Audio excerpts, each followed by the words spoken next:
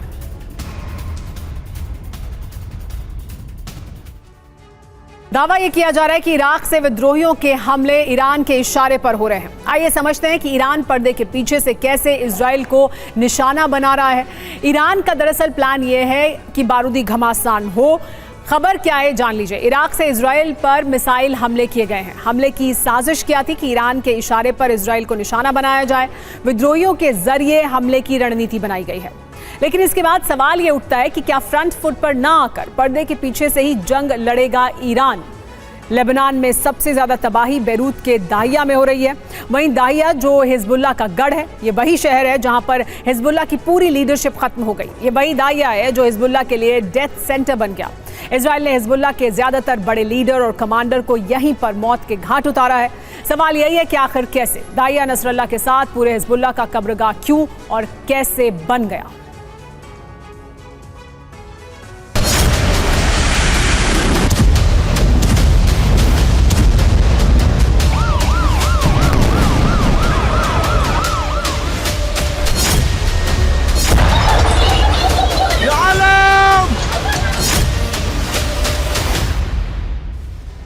Hassan Nasrallah के खात्मे के साथ ही हिजबुल्लाह की पूरी लीडरशिप खत्म हो चुकी है।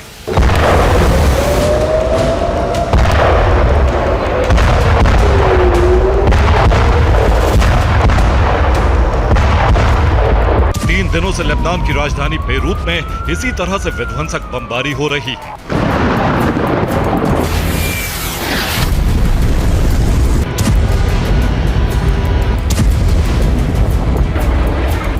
इजरायली एयरफोर्स के टारगेट पर हिजबुल्लाह का वो गढ़ है जो बेरूत में ही मौजूद है।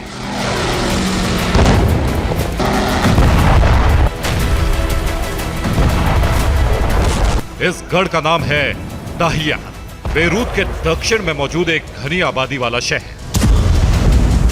अल्लाह अकबर। ये वही दाहिया शहर है जो हिजबुल्लाह की लीडरशिप के लिए डेथ सेंटर बन गया।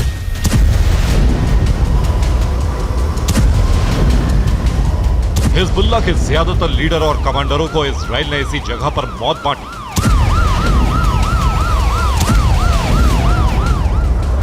Hezbollah chief Hassan Nasrallah, Hezbollah की मिलिट्री विंग जिहाद काउंसिल का हेड फवाद शुक्र, हिजबुल्लाह के रदवान यूनिट का हेड इब्राहिम अकीद, हिजबुल्लाह के दक्षिणी मोर्चे का कमांडर अली कराकी, हिजबुल्लाह के मिसाइल फोर्स का कमांडर इब्राहिम कुबैसी, हिजबुल्लाह का air force chief Mohammed Hussein Sarour, Hezbollah की इंटेलिजेंस यूनिट का chief Hassan Khalil Yasir, Hezbollah का कमांडर नवील कुआक।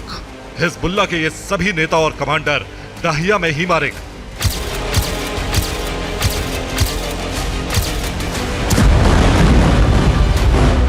जो दाहिया हिजबुल्लाह का गढ़ था, जहां नसरल्लाह समेत उसकी पूरी लीडरशिप खुद को महफूज समझती थी, वही उसके लिए कब्रगाह बन गई।